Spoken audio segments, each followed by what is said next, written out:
Yeah, so now we get into the nuts and bolts of this whole business of trying to start an organization. It's not easy. Ideals are one, running it something. So when you decided that, okay, I got to do something, and a few people came forward and said, Anirudh, I think you've gone to good things and we'd like to join and help you. What is the next step that you took to make it more concrete? So I took that interest, and the frank thing is that I did not, as I mentioned in the blog post when I put it out, I did not have any rigid ideas. All I had in mind was a cause. And I want to do something about it. Yeah. Alright, the cause was empowering people on real issues, understanding real issues, thereby casting an educated ballot. That was the cause.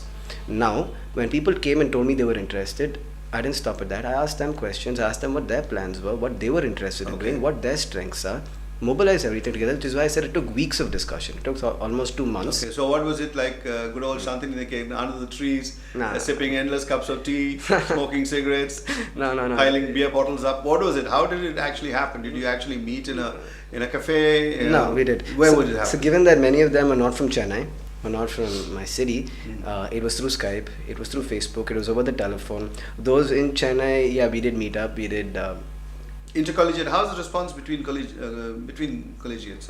It's very good. It's very, very good. They are aware too?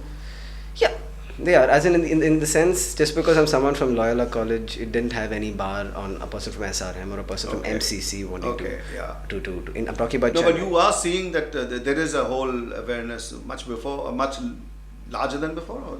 There's not an awareness, but there is a heightened need inside because of the media. Credit this to the media, fine. I have a lot of criticism for the media as well, but to this effect, credit it to the media that they have awakened a sense of consciousness in someone that we want things to change. Okay. But now the question is, you can't stop at that, because if you stop at that, you're being passive. Like I started off by telling you, I can't take that. I don't like being passive. Stop pointing fingers and complaining all the time if you can't do something about it. Okay. So good. Now you've awakened to the fact that there is something that needs to be changed.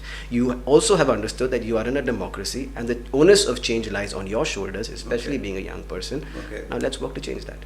So what is the first thing that most people came up to you and said, this is what I'd love to see the change? All right. So I'll tell you what someone told me, which was not someone, many people in fact, which was quite against my intentions. They said, why are you starting something like this? First of all, it's a lot of effort to sit and educate yourself on public policy issues. Yeah.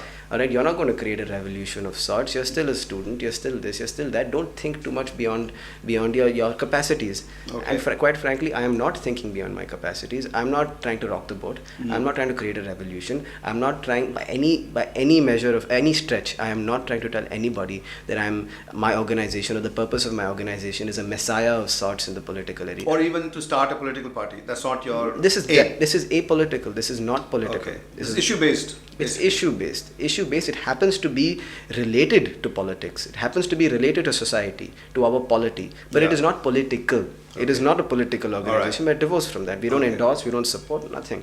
All right. But at the same time, having understood my capacities, having understood the limitations that I do have, within that framework, what I do want to do is, like I told you, make people aware. I think awareness is a huge empowering tool to have. Yes. And I think especially this is one thing about the media that I don't want to mimic in my organization. And that is when you start presenting issues, fine, you're sensationalists, blah, blah, blah, TRPs, that's a different issue. Yeah. But don't look at your viewers as a mass, as a population.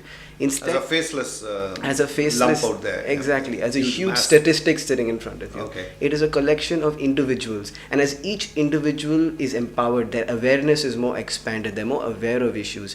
That collective awareness is what should be determining the political destiny of a country through the ballot box. Okay. All right. Just because something sounds sensationalist to a group of people, just because it sounds good, just because it's important on a peripheral level, does not mean that you start ignoring the more finer issues of governance. The food security bill, people. I was watching the news yesterday. Almost every channel talks about how Parliament was stalled, what Sushma Swaraj said, what Arun Jaitley said, what Sitaram Yechuri had to say. Yeah. That's all okay. But what does the food security bill in itself say? Yeah. What does it say? Why are we having a system where nobody actually brings the issue forward but argue on the periphery, round and round? Because nobody cares? It's been a very funny tradition. In fact, even history is proven it to be true. I'll give you an example. Who was the Prime Minister of Britain during World War II? Winston Churchill won World War II, lost the elections. Yes. George W. Bush, Saddam Hussein, Iraq issue. Who won? He won. Who lost the elections? He lost. Our own country. Narasimha Rao's government, Prime Minister Manmohan Singh at the time waved his magic wand, liberalized, privatized, globalized our markets, completely turned our growth rate from 3 to 5% to 8%. 9, yeah. Who lost the elections? Narasimha Rao lost the elections. So there is a deficit. There is a deficit between the consciousness of a voter and between the nuances of governance. And that is a deficit which needs to be bridged. There is no incentive on either side to want to sit and bridge that deficit, which is why as an outsider, I'm not, like I said, I'm not trying to say I'm revolutionizing the world. So when you say deficit, are you trying to just talk about a communication deficit where when the Narasimha Rao government did something and the public doesn't know about it? It need not be. It is about information and communication largely. Okay. It is about that. Okay. But by saying bridging the deficit, it doesn't mean I'm getting politicians to talk about the right issues or getting the media to talk about right issues. Okay. Let's be realistic. Incentives are in play. People need to be incentivized to talk about things. Which is why, as an outsider, as an organization, all right, which does not have any stake on either side, all right, simply working towards the cause of bridging that deficit, we are students. So it's an information deficit you're looking at. Information and communication deficit. Okay, so that but once that deficit is also bridged, especially in it will get bridged. Let it get bridged. Yeah, we want to bridge that, but once we bridge that deficit, we don't want to stop there. Okay, fine, now the deficit is bridged, but urban India has to vote. Alright, many of my friends, most of the urban youth, like I said, the focus area is urban youth because they don't vote. It's one thing to empower them with the right knowledge and the right awareness. And then the other one is to incentivize them to go and push vote. So you heard it from Anirudh. We will come back again for yet another session. But when we come back, we'll find out what are the obstacles he's found, unexpected ones which he never anticipated, and we'll see how we tackle them.